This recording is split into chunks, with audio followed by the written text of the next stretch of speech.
ওর সাথে কথা বলতে বেশ ভালোই লাগে। ওর প্রিয় কালার মানে হলুদ কালারের শাড়ি পরে কাল দেখা করবে।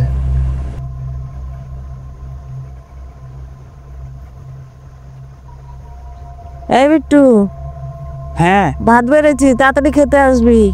হ্যাঁ আসছি, একটুখানি দাঁড়াও। অনেকদিন পরে আবার ধোনির জবরদস্ত খেলায় আর ক্যাপ্টেন্সিতে চেন্নাই ভাত জিতলো। খেতে আয়, ভাত বেড়েছি। খুব খুশি ছিলাম। পড়তেই দিচ্ছে না।